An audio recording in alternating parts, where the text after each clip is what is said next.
This is Will Nunziata, New York City-based director and creator of theater, television, and film. And today I am thrilled to be speaking with the acclaimed artist, Apollo. But before we get to our interview, hey Apollo, before I get to our interview, here is a sneak peek at Apollo's incredible talent. Yeah. Apollo, I be here.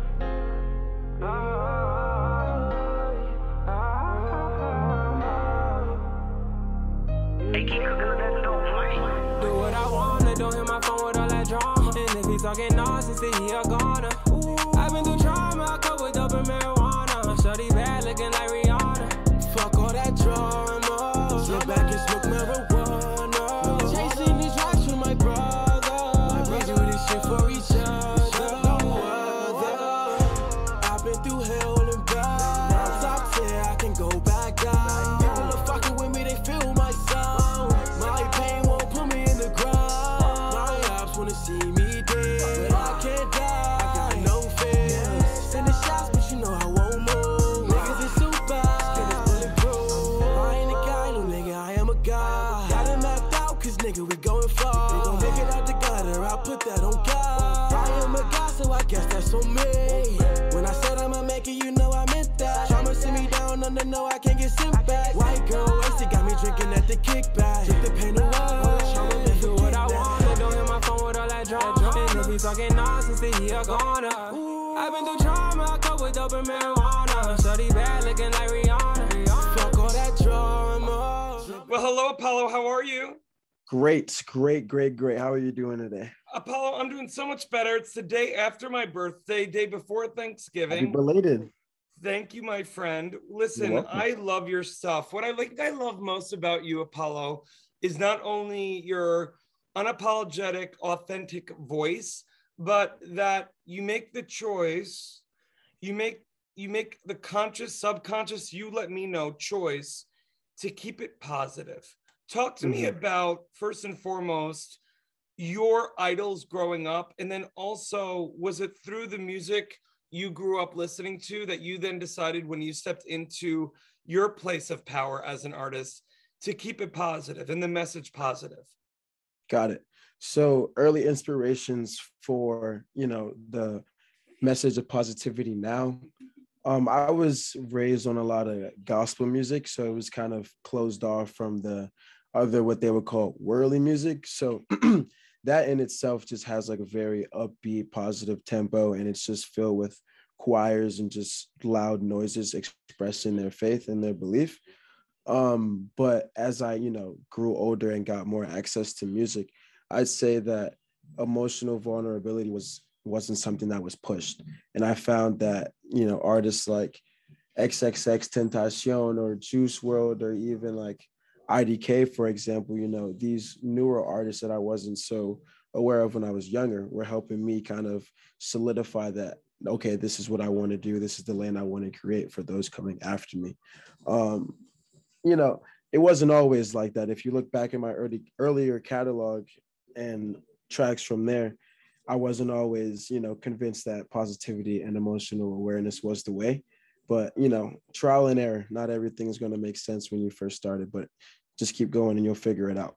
I mean, and dare I say, Apollo, I think there might have been that notion for you of maybe playing it safe because you hadn't dug into yourself yet. You are a person that obviously has put in the work. You can go as deep as you'd like, but as being a director, I know an artist who is faking it, and I know an artist who has done the effing work, excuse my French, happy Thanksgiving, but also the one that continues to lean into the vulnerabilities and maybe those darker places. You obviously are a human and an artist that's not afraid to move through the grief and the pain to get to the light.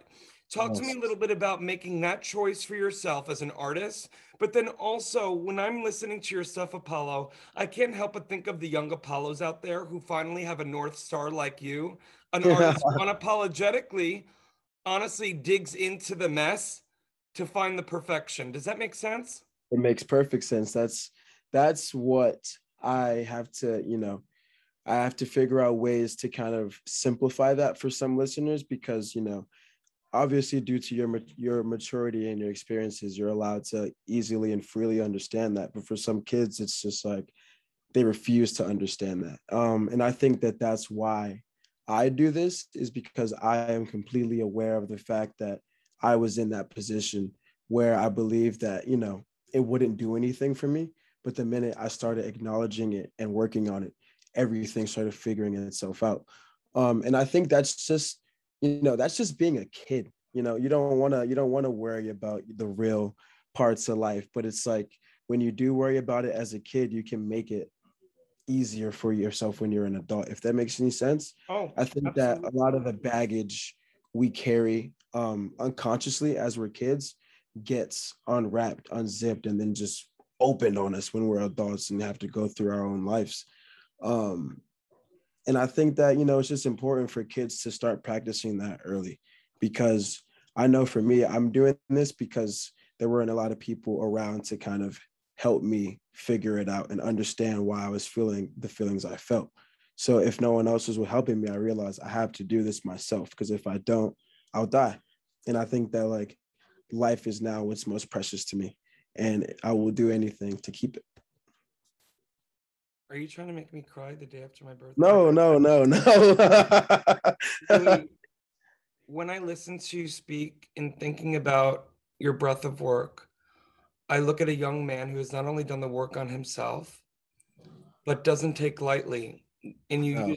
you have life or death stakes about the fact that a lot of kids are going to be looking at you and toward you and to you, Mhm. and that the fact that you're able to get these strong, important messages out there in an easily digestible way for the kids like yourself who may not quote unquote be ready. It's almost like you're hiding the vegetable in Yeah, something a little bit maybe more sugary. Does that make sense? Without makes like 100% it's sense. because you're not scaring them with like a TED talk, right? This is how you have to live life. This is what you need to learn. This is how you get through pain. You're making it relatable. And that's who, when I Yeah. think of Apollo, the first thing I think about is relatability. And I'm curious to know, Apollo, if you could give your younger self advice, or the young Apollos out there any advice who may want to, let's just say, become artists, what would you say to them? Um, if I had a chance to talk to my younger self, I'd tell him to just stop caring so much about how everybody feels. Mm, I think that something I've been thinking about recently, yeah. I care a lot, like a lot about how people perceive me, I know. Me because too. I get and it. I not get it. not a way that like, oh, I need everybody to like me because I don't like when people don't like me, but I don't like false narratives being spread about who I am. Yeah. And if I can explain it to you who I am, I will do that if I deem it necessary. Not I'm just going around fighting with everyone who doesn't understand. But when it comes to, a certain person I need to understand, I would take the time out to explain who I am. And I think that, you know, that passion, that purpose sometimes wasn't controlled when I was Mm. young.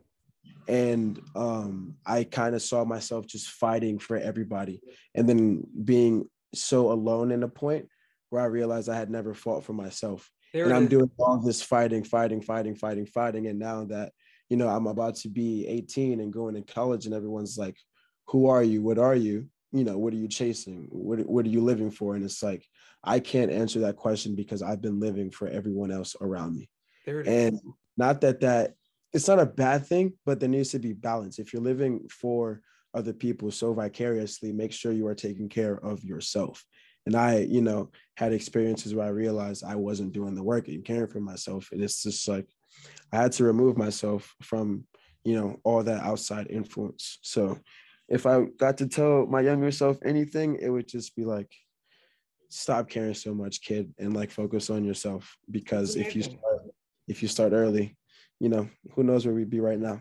Well, you did start early, my friend. I did. And on top of that, I think again, it goes back to the work, not only of not succumbing to people's expectations, even if they're family or friends, but staying on your path and your bliss, because we all have one life. We learned that throughout more than ever these past 18 months. But also, Apollo, I want to affirm for you that the power of boundaries, some people might perceive it as negative, but the fact is, I feel you right now. I just feel you right now because I just went through this passage. So, but the fact that you're so young and you learn that the power of boundaries and saying no isn't negative, but it's choosing a yes for yourself to follow the path of least resistance. Exactly. And I think, sorry, I didn't mean to cut you off. no, please cut me off. I go on my little like No, it's just a note long on TED talk. boundaries. That's like something else I'd recommend to my younger self is define that for yourself. There it is.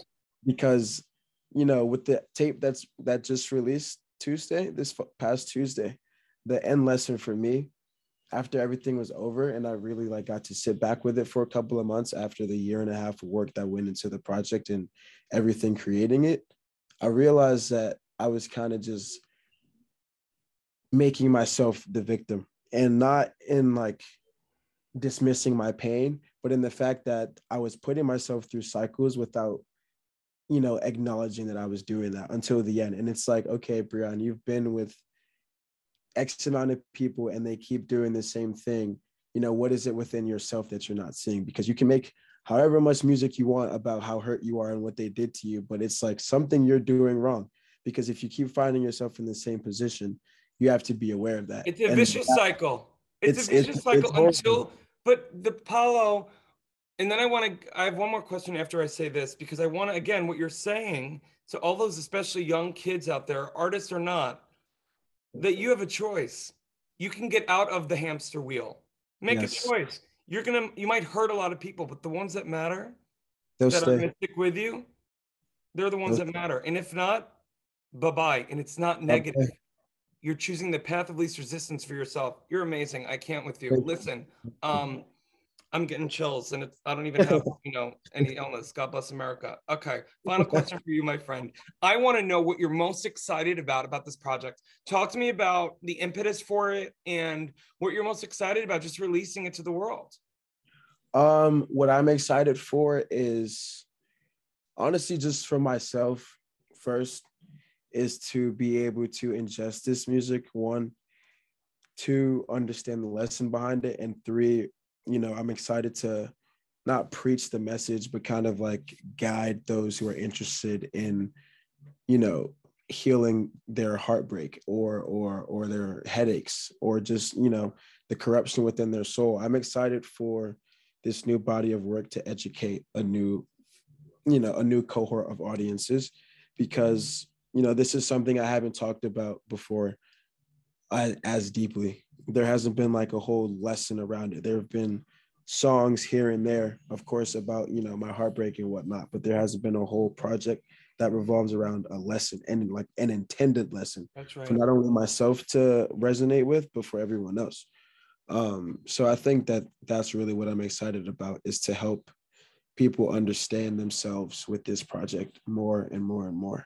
Well, what I also love about it, Apollo, is that you are showing and not telling. You're not telling people how to feel. You're putting out your experience, how you are doing it. But Exactly. again, it's digestible, but it's you're showing them what went on, showing them, Exactly. and let other people decide what they want to pick from it to help heal themselves. I get you so much. I can't with Yes, you. you do. And I don't have to say anything. It's just like you get it. And that's kind of like that's where that's like a new goal for me is to be able to speak more profoundly within my music for people to, understand it more easy. I don't know about like faster because I know it takes time, but it's like I'd love for people so we can have conversations like right after they hear it and understand the But deeper you make it message. universal because Yeah. honestly, Apollo, let me just break it down for you because I just turned 98 years old.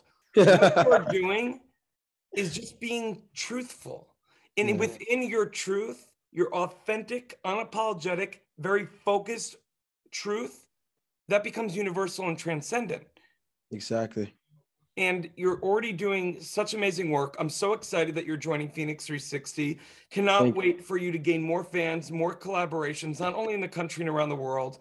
You're truly one of my favorites. And obviously, because I usually am supposed to do 10 minutes. Well, whatever. You you. are an incredible talent, Thank you. Apollo. And listen, I'm so grateful that we are now connected. Me too. You get it. You get it.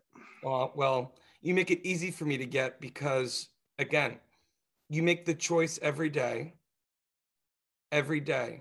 to be kind, generous, grateful, and it's shown through your work, period. Thank you.